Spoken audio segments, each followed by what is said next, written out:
Know the top stories of the day. Understand the issues that matter. This is Manila Bulletin News on Web. Your quick rundown of top news in the country and around the world. Manila Bulletin, celebrating 120 years of timely stories and timeless truths. Be fully informed. Hi, I'm Barbie Atienza. This is MB Now, and here are your news on web. President Rodrigo Roa Duterte said that Filipinos are a little bit safe against new coronavirus variants, such as the more easily transmittable Delta variant, because of the efficacy of the available vaccines in the country. During his pre-recorded public address on Monday night, the chief executive had a discussion with Food and Drug Administration Chief Dr. Eric Domingo about the efficacy of the existing vaccine brands in the country against the new variants of COVID-19. The president noted that it was very consoling to hear from Domingo that the country has a fighting chance against the variants of which people are really scared. Domingo said the vaccines are effective against 4 variants of concern identified by the World Health Organization. These are the Alpha, Beta, Gamma, and Delta variants.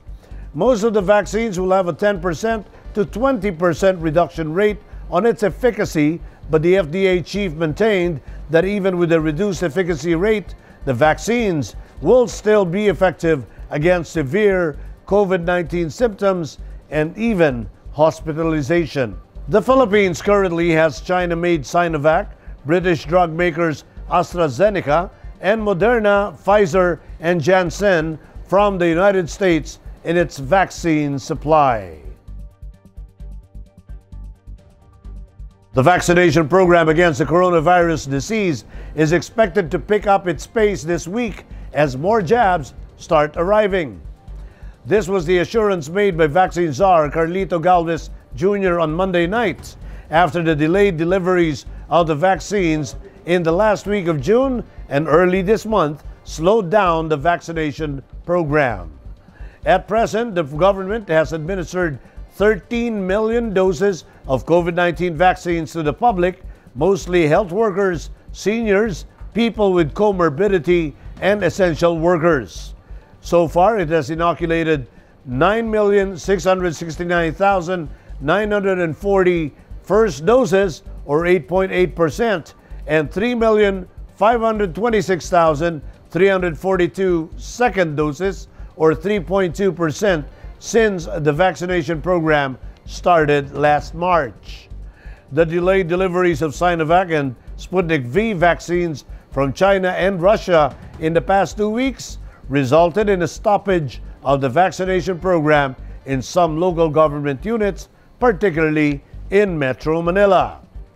This month, Galvez said, around 14 million doses of COVID-19 vaccines will be delivered to the country.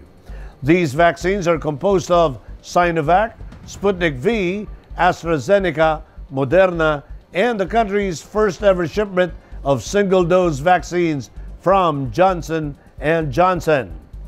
With the current pace, the country will achieve herd immunity on or the vaccination of 70 million of the population by February 2023. Malacanang insisted on Monday that the Duterte government did everything it could to assert the country's arbitral win in the West Philippine Sea dispute with China.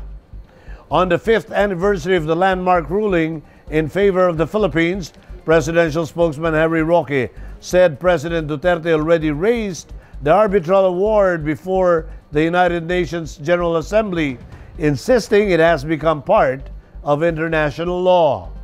In 2016, the Hague-based Permanent Court of Arbitration ruled on the South China Sea dispute in favor of the Philippines, saying that China's claim of historic rights over the area has no basis in law.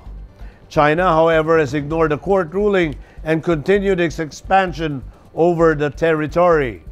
In an address before the virtual UN Assembly last year, the president mentioned the country's legal victory against China in the dispute over the South China Sea and vowed to reject attempts to undermine the arbitral award.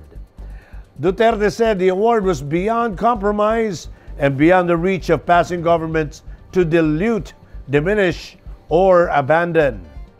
Meanwhile, for China, the historic July 12, 2016 ruling of the Permanent Court of Arbitration in The Hague that rejected its excessive claims in the South China Sea is nothing but a piece of waste paper. Chinese Foreign Ministry spokesperson Zhao Lijian argued that China's sovereignty and rights and interests over the vast waters of the South China Sea are not at all affected by the United Nations-backed court ruling and rejects any claim or act based on that.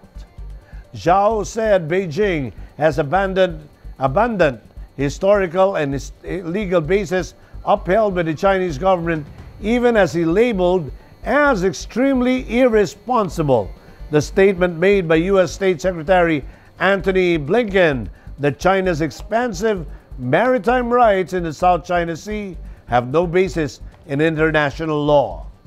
Zhao, however, described Blinken's statement as extremely irresponsible, that deliberately stokes disputes and sows discord among regional countries and undermines regional peace and stability.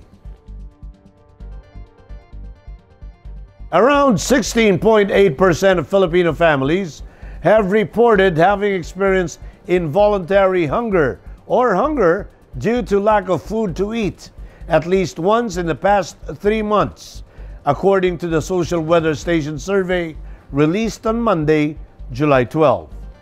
The SWS survey, conducted from April 28 to May 2, 2021, with 1,200 respondents, revealed that 4.2 million families experienced involuntary hunger at least once in the past 3 months.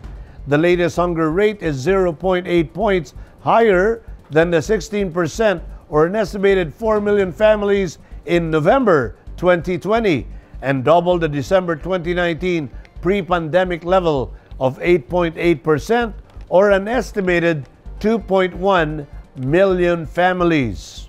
The May 2021 survey also revealed last July 9 that 49% of families rated themselves as poor, 33% borderline poor, and 17% not poor. SWS said 32% of families rated themselves as food poor, or 45% were borderline food poor, and 23% not food poor. In Metro News, San Juan City surpasses target population to achieve herd immunity. Mayor Belmonte hits influencers who partied at a Quezon City bar. Manila inaugurates renovated Plaza Moriones. More from these reports. The San Juan City local government announced on Monday that it has successfully inoculated more than 100% of its target population against COVID-19 after vaccinating more than 96,000 residents with at least the first dose of the vaccine. Zamora said that as of July 11, the city has already administered 96,610 first doses to its residents, which equivalent to 112.18% of its target population to achieve herd immunity, while 29,213 residents received their second dose. Zamora said that if the city will continue to receive vaccines from the national government, San Juan will be able to achieve herd immunity by the end of August this year. Quezon City Mayor Joy Belmonte on Monday hit social media influencers who partied and floated health protocols at a bar in the city, saying they even had the audacity to post in social media their wanton violation of health and safety protocols. Because of this, the local government issued a closure order against Siso's Gastro Bar on Del Monte Avenue, where the video was taken over the weekend. The city's Business Permit and Licensing Department also shut down the G-Side Bar in Tomas Morato, which was also caught violating various health protocols. Renovated Plaza Moriones in Tondo, Manila was inaugurated Monday, July 12. About 5,000 Capiz lights and 55 lamp posts were installed in the park as part of its redevelopment. Manila Mayor Francisco Isko Moreno Dumagoso said he wants the people of Tondo, particularly the children, to have a safe, clean, and bright space they can visit. Dumagoso also asked the people of Tondo to take care of the park. Here are the top news in other parts of the country. Bataan fisher folk get 500,000 pesos post-harvest equipment from BFAR. And young Leyteño visits junk shops for his rust art. Let's check out the details. The Bureau of Fisheries and Aquatic Resources Regional Office is continuously providing livelihood support to fisherfolk in Bataan to help mitigate the effects of the COVID-19 pandemic. The BFAR, through the Provincial Fisheries Office, awarded on Monday some 500,000 pesos worth of post-harvest equipment to fisher members of the Rural Improvement Club of Orani in Bataan. The move is part of BFAR's Fisheries Livelihood Support Program funded through the Bayanihan 2 Inclusive Enterprise Development Project. May pera sa basura. This popular Filipino slogan has encouraged an artist to be unique in creating his artworks from rust. 21-year-old Connie Frances Fumar from San Joaquin Palo, Leyte is a constant visitor of junk shops where he scrapes rust as his main component for his art. He has been using rust for almost 3 years now to create portraits of Jesus Christ, Senator Manny Pacquiao, Manila Mayor Isko Moreno, and other celebrities. He uses his earnings from his portraits to finance his studies. Fumar is in his first year taking Bachelor of Science in Information Technology. In world news, Delta surge forces fresh virus restrictions as England embraces Freedom Day. Thailand battles COVID-19 surge and implements curfew in Bangkok. Dubai dives back into record books with the world's deepest pool. Details in these reports. France and Greece on Monday joined countries that are imposing tighter COVID-19 restrictions to stem the surge of Delta variant infections, threatening the global fight against the pandemic. European governments are turning to more coercive measures to get more of their populations to sign up for the jobs. The cautious approach in the EU stands in contrast to that in London, where the government confirmed plans to lift most curbs in England by July 19, a day Prime Minister Boris Johnson has dubbed Freedom Day. French President Emmanuel Macron in a national address said that healthcare staff, retirement home employees, and other working with vulnerable people will have to get job by September. Greece is also ordering mandatory COVID-19 vaccinations of all health workers, including those working in retirement homes, Prime Minister Kyriakos Mitsotakis said on Monday. Over 10 million people were placed under fresh COVID-19 restrictions and a curfew in a Thai capital Monday as the kingdom battles a surge of cases worsened by the highly infectious Alpha and Delta variants. Police checkpoints sprang up across Bangkok in the early hours of Monday as a curfew from 9 p.m. to 4 p.m. came into force, with police wearing masks and facial shields stopping cars in the center of the capital. Residents are barred from gathering in groups or more than 5 people, while public transport networks will shut from 9 p.m. Supermarkets, restaurants, banks, pharmacies, and electronics stores within the malls will be able to stay open, but other shops have shattered. The city of superlatives with the world's tallest tower among its many records, Dubai now has the deepest swimming pool on the planet, complete with a sunken city for divers to explore. Deep Dive Dubai, which opened Wednesday, prides itself as the only diving facility in the world where you can go down 60 meters, 15 meters deeper than any other pool, as confirmed to AFP by Guinness World Records. It contains 14.6 million liters of fresh water, a volume equivalent to 6 Olympic-sized swimming pools. The pool is equipped with more than 50 cameras for entertainment and safety purposes.